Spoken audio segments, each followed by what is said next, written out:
Senador Hugo Richard. Gracias, presidente.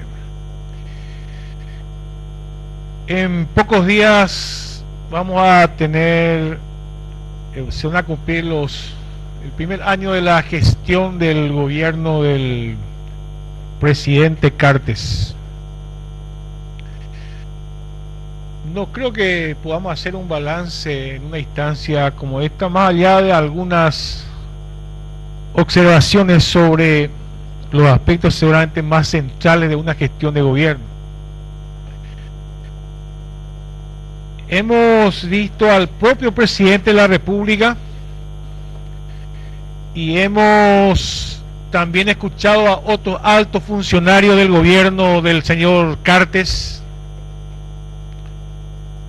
celebrar, algunos más, yo diría como desmesuradamente, la mayoría realmente, por ejemplo, el tema de los bonos soberanos. No vamos a reabrir la discusión, ya lo hemos hecho en su momento y el Frente Guazú ha sentado una posición. Pues primeramente habíamos solicitado una ampliación de 15 días para el tratamiento del tema y posteriormente nuestro voto fue en el sentido del rechazo de esos bonos. Que de paso tengo que decirlo que es un contrasentido notable, ¿verdad? Hablar de bonos soberanos si en una parte del artículo 4, en la parte final del artículo 4, después de decir que las leyes, que se sujeta a las leyes aplicadas en los estados de Nueva York, de los Estados Unidos, los bonos soberanos, pero termina diciendo en caso de incumplimiento de uno o más términos de los documentos relacionados a la emisión de bonos de la citada ley y o en caso de litigio, la República del Paraguay no opondrá en la defensa la inmunidad de soberanía. Notable contradicción, ¿verdad? Pero ese es el marco de una denominación absolutamente tramposa como el tema de los bonos soberanos. Pero quería avanzar en otros temas, presidente, y no solamente en este tema de los bonos, porque me parece que el otro anuncio realizado en estos días sí que realmente yo creo que refleja claramente la posición, la orientación del gobierno del señor Horacio Cartes. Yo no creo que al gobierno del señor Cartes se le pueda denominar como un gobierno empresarial. He escuchado por ahí que algunos dicen que es un gobierno empresarial. No, yo creo que en lo económico el gobierno del señor Cartes es un gobierno neoliberal y excluyente, y creo que en el resto de la política del gobierno es conservador. ¿Por qué? Un solo ejemplo del por qué no se puede denominar que este es un gobierno empresarial. Porque este es un gobierno que por sus decisiones, por sus orientaciones, privilegia al sector de mayor acumulación del capital. Pueden ser empresarios de la soja, del ganado, pero evidentemente excluye a otros sectores empresariales, como por ejemplo en el tema de la industria, y privilegia a empresarios considerados absolutamente corruptos y despreciados por la mayoría de la sociedad. Me refiero a los llamados empresarios del transporte. Estos, despreciados por el mal servicio y por la humillación a la sociedad, han sido premiados de manera insólita por este gobierno. 15 millones de dólares. Por supuesto, de plata del presupuesto general de gastos. Yo creo que ni el presidente del Congreso ni nadie fue consultado sobre ese tema. Y como el 31 de julio ya venció la posibilidad de la reprogramación presupuestaria, seguramente alguna reprogramación interna va a hacer el gobierno Cartes para servirle a estos, como decía, considerados despreciados por la sociedad en general, por el pésimo servicio. Pero así da gusto ser empresario, Así da gusto, evidentemente, recibir estos favores del gobierno, ¿verdad? El resto, trabajadores, campesinos que hacen sus reclamos, podemos hacer una cita larga acá, son excluidos de las políticas de gobierno. Este es un gobierno excluyente en lo social y lo ha demostrado en estos meses, en este primer año del gobierno del señor Cartes. Pero imagínense, con el antecedente que tienen muchos empresarios del transporte, ustedes recuerdan aquel tema del Banco Nacional de Fomento. Alguien me dice que 500 millones de dólares, perdón, 15 millones de dólares. Y si ahí hacemos la relación de lo que se puede hacer con 1.000 millones de dólares, que es el monto, que de paso el Ejecutivo le engañó, políticamente le engañó a este Congreso, porque nos dijo, no, yo quiero por 750 millones de dólares, terminó en 1.000 millones y algo más. Pero ese es el comportamiento de la no comunicación y la no información y la no democratización de las decisiones, más allá de su competencia que tiene el Ejecutivo. Y el irrespeto, la falta de respeto al Congreso, porque eso es, ahí está la definición, la falta de respeto al Congreso que tiene el señor Cartes y que se demostró nuevamente en este tema de los bonos soberanos. No voy a entrar si vamos a pagar o no, o si vamos a pagar 1.800 millones con los intereses dentro de 30 años.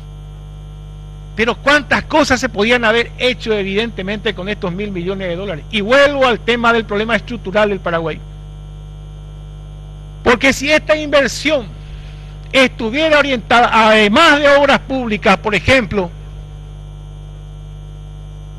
a la agroindustria, o a la industria, o a la reforma agraria, o a modificar el modelo estructural injusto que tiene este país, evidentemente hubiéramos tenido otras perspectivas. Se trata de un gobierno que ha fracasado en la gestión durante un año. Dígame un ministro, una ministra que se haya destacado por la ejecución presupuestaria. Nada, absolutamente nada. No tengo ninguna duda en calificar en que la gestión, ya no hablo de la orientación política e ideológica, la gestión de los ministros del señor Cartes ha sido un fracaso durante este año. Por eso decía, acá los privilegiados son sojeros, ganaderos, los que no pagan impuestos, los que evaden impuestos. Sin embargo, otros sectores empresariales indefendibles, como la gente del transporte, son beneficiadas con este gobierno.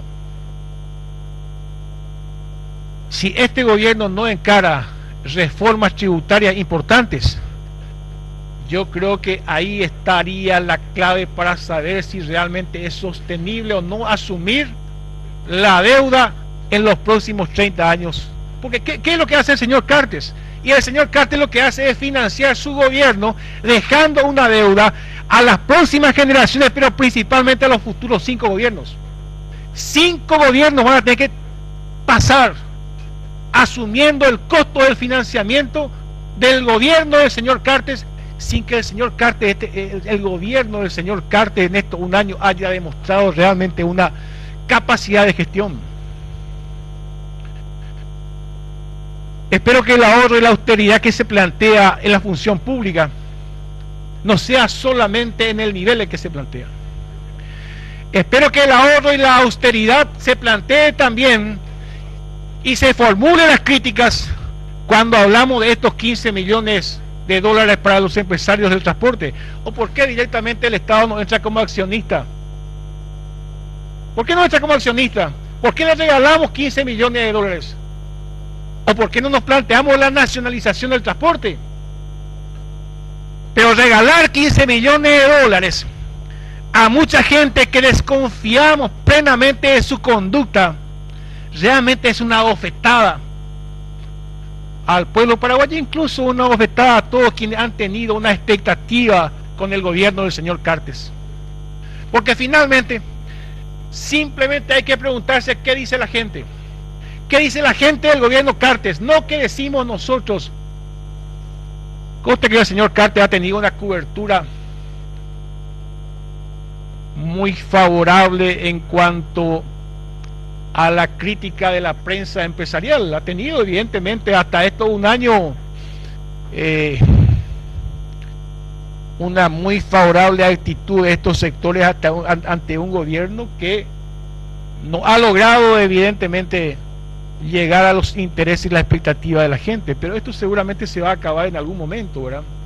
Este matrimonio de clase y de sector de la oligarquía va a tener que acabarse en algún momento, porque es insostenible. Si un gobierno no llega a la gente, a una parte de la gente, con algún tipo de políticas sociales inclusivas o políticas económicas, evidentemente se va a acabar ese tipo de encubrimiento intencional o no que existe desde algunos sectores importantes en la formación de opinión de la gente. Quería mencionar esta primera apreciación sobre el gobierno del señor Cartes y la recomendación de la prudencia al presidente del Banco Central y a otros. El gobierno de Cuba, el tan maldecido gobierno castrista, acaba de también emitir bonos, y el costo de los bonos emitidos por el gobierno de Cuba es 2,1%. El costo de los intereses de instituciones internacionales es mucho más barato que el 6,2%. Uno, como se dice, que uno puede entrar a los datos oficiales de esas instituciones y sigue siendo mucho más barato que varias instituciones internacionales, ¿verdad? Evidentemente, si hacemos una síntesis de lo que opina la gente, no trabajadores solamente, no campesinos, también empresariales, y vamos a encontrarnos con que hay expectativas defraudadas de parte del señor Cartes y la gestión de su gobierno. Muchas gracias, presidente.